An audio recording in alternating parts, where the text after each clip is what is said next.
Assalamualaikum warahmatullahi wabarakatuh. Pada video kali ini, saya akan mendemonstrasikan UTS sistem paralel dan terdistribusi, yang dimana demonstrasi ini melakukan demonstrasi pada pub sublog aggregator dengan idempotent, consumer, dan deduplication. Nah, saya mulai dari build docker image yang terlebih dahulu dengan menggunakan komen seperti berikut.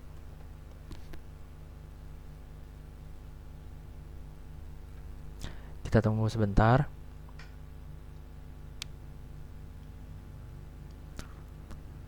Nah, perintah docker build ini membaca docker file di folder ini dan membuat image bernama UTS aggregator.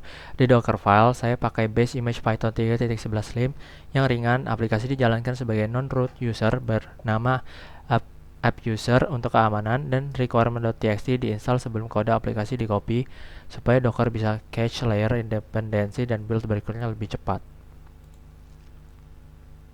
Dapat dilihat buildnya selesai, dan di dockernya bisa dilihat sudah ada kontainernya, sudah ada image-nya. Sorry, belum ada, maaf. Kita balik ke VS Code terlebih dahulu. Oke, selanjutnya kita akan menjalankan kontainernya dengan menggunakan komen berikut.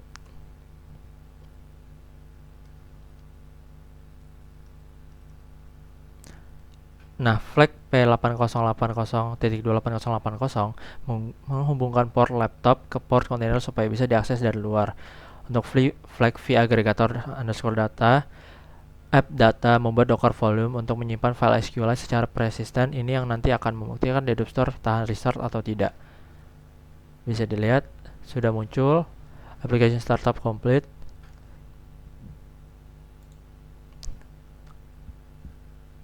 Dedup store initialize, queue manager start, semua komponen sudah aktif. Oke, selanjutnya kita bakal ke batch baru untuk melihat status dari kontainer ini.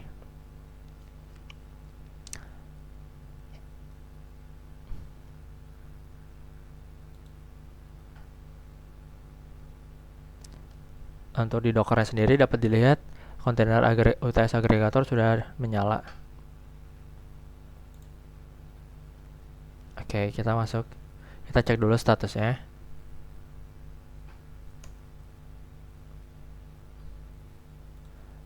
Maaf, kita cek dulu health-nya. Yang dimana di situ tertulis respon status oke, yang artinya kontainer siap menerima request.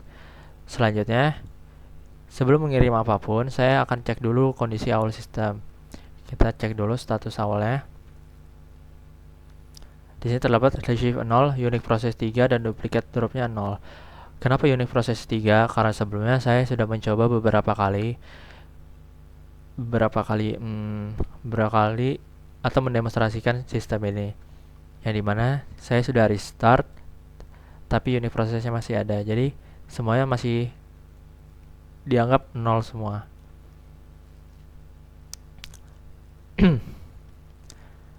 Ini artinya sistem bersih dan tidak ada event apapun. Anggap saja ini 0 karena emang sebelumnya saya sudah nyoba beberapa kali tapi tidak bisa 0.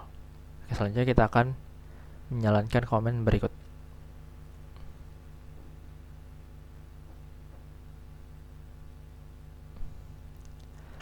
Oke, get event juga kosong. Ini adalah kondisi baseline sebelum saya kirim ke event. Dapat dilihat.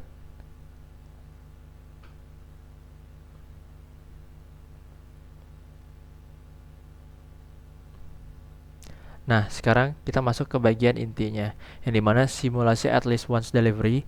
Di sistem terdistribusi, publisher tidak selalu tahu apakah eventnya berhasil diterima. Nah, jadi dia kirim ulang supaya tahu apakah udah terkirim atau bukan. Nah, di sini saya akan mensimulasikan ini dengan mengirim event yang sama dengan event ID yang identik sebanyak 3 kali dengan memasukkan komen seperti berikut.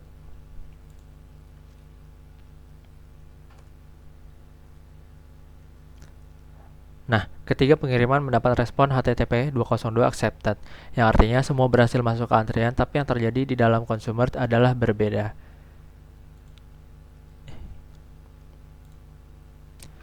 Kita jalankan komen seperti berikut dulu. Oke, saya beri waktu sebentar agar consumer worker selesai memproses semua event dari antrian. Sistem ini async event masuk queue dulu, baru consumer proses di background. Nah, sekarang saya cek hasil. Ini yang membuktikan idempotensi dan deduplication bekerja. Kita cek di sini.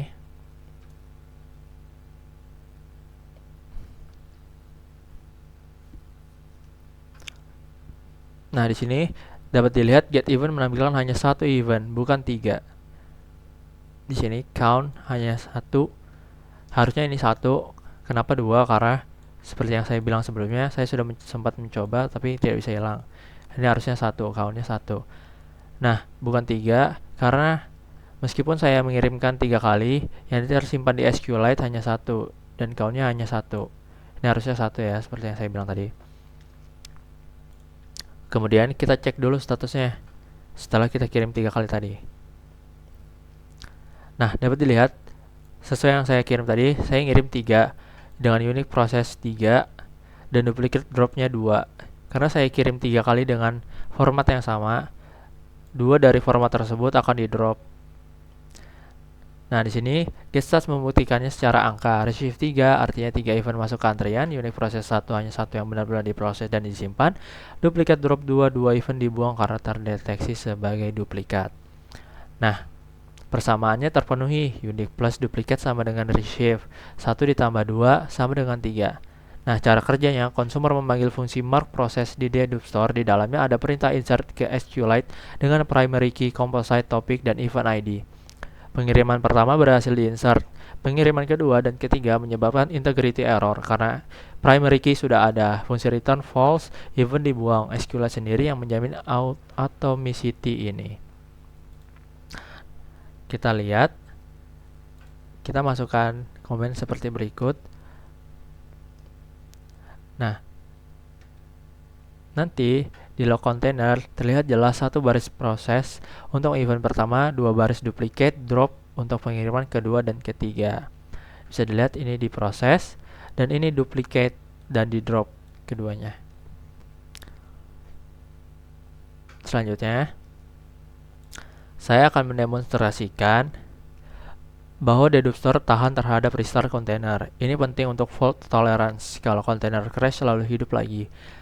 Event yang sudah diproses tidak boleh diproses ulang. Nah, saya catat dulu statusnya sebelum restart ya. Seperti yang dilihat, masih receive 3, unique proses 4, dan duplicate dropnya 2.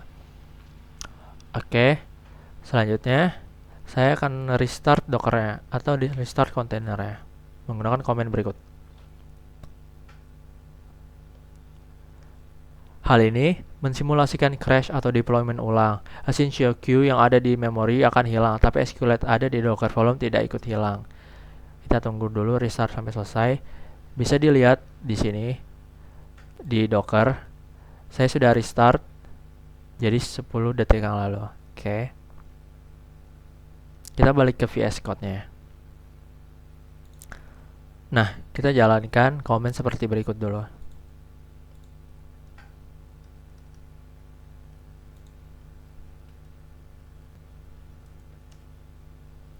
Kita cek dulu health-nya dari sistem ini. Oke, masih oke. Kontainernya sudah hidup kembali. Sekarang kita cek statusnya kembali.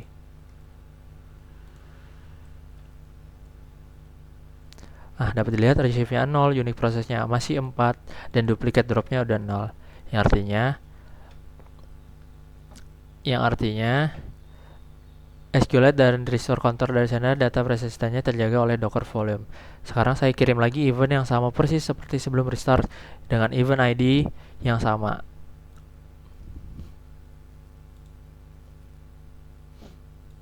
Maaf.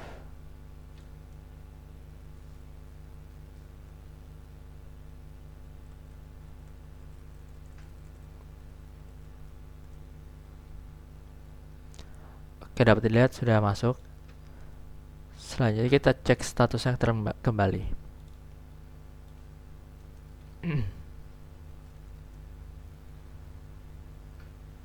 Oke, dapat dilihat dari receive yang 0, yang awalnya 0, menjadi satu kalau saya sudah mengirimkan sama. Tapi karena saya mengirimkan format event yang sama, jadinya hal tersebut bakal di drop lagi.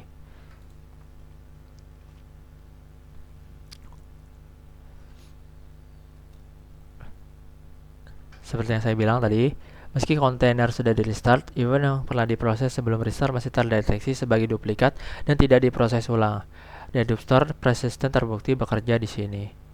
Nah, untuk meringkas arsitektur dan keputusan desain dari sistem yang saya buat ini, publisher mengirim event ke post atau publish event, divalidasi PyDentic lalu masuk ke Asyncio queue sebagai buffer in memory. Consumer worker jalan di background, ambil event dari queue dan panggil Dedup Store untuk cek duplikat via SQLite.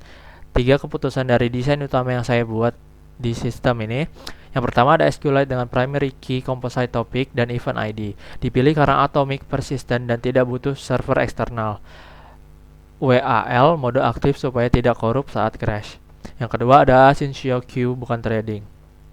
Karena kooperatif, multitasking, lebih efisien dan input-output bound workload seperti ini tanpa overhead Python GL.